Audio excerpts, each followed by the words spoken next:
Doctors who had to break the news. What reaction stuck with you the most? 1. During my last week in residency, I had to tell a mother that her daughter was going to die. She came in talking the night before and had surgery for a life-threatening problem, but we thought she would make it after. Halfway through the day, her vitals and labs took a nosedive, and it was obvious that our efforts had only temporized her, but we lost. She was intubated and peaceful but was young and had 2 small kids. We have all seen TV drama-style screams, pounding on the table, begging for someone to do something, sobbing. When it's real, it's so much more complicated. Her mom was crying on the floor, asking me to take her organs to save her daughter.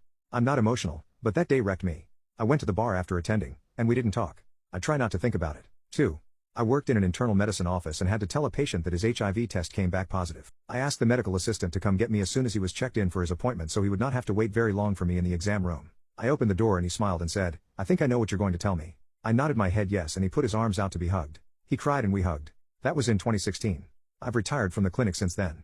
He connected with me on social media. His viral load is undetectable and has a new job that he loves. 3. When I was a resident and training in the PICU, pediatric ICU, I had a family whose 3 sons were in a horrible car crash. One thankfully walked away with only a broken arm while the other 2, unfortunately, were admitted for severe injuries, and I was assigned to be their primary medical provider.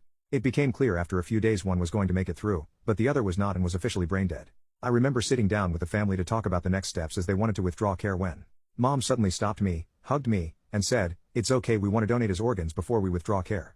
The day he was born, I just knew I had to name him Valentino so he'd have a big heart, and now he can give that heart away to someone who needs it. I've never cried as hard as I did when they wheeled him to the OR for organ procurement, and I still tear up to this day. 4.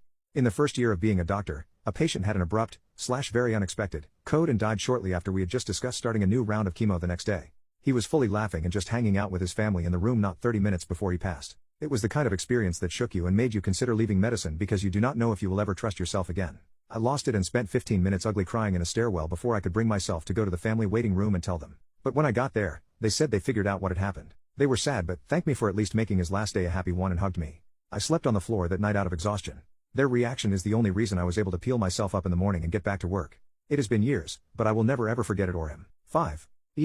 Doc. I just had a young lady die of a drug overdose. She was only 22. Her brother came as we were coding her. We had done everything and there was no bringing her back. I asked if he wanted to be in the room when we stopped, and he said yes. His reaction was heartbreaking. He screamed and cried and then picked up her body and whispered in her ear, "I love you so much. You're my best friend." And just held her and kept saying "I love you." All the staff had to take a moment after that. I've done this for 8 years, and that was one of the saddest, most heartbreaking things I've ever seen. I'll never forget them.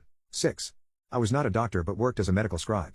Basically, I went into rooms with the provider and listened to the story. The guy was DX with very severe cancer via outpatient PET scan and told by their crappy oncologist to come to the ER so someone else had to break the news so they could stay home. Anyway, I watched this otherwise cool provider take a 15-minute break after to go cry because the gentleman said something along the lines, "I am so thankful you were here today to help me, and I am so sorry you had to tell me this today."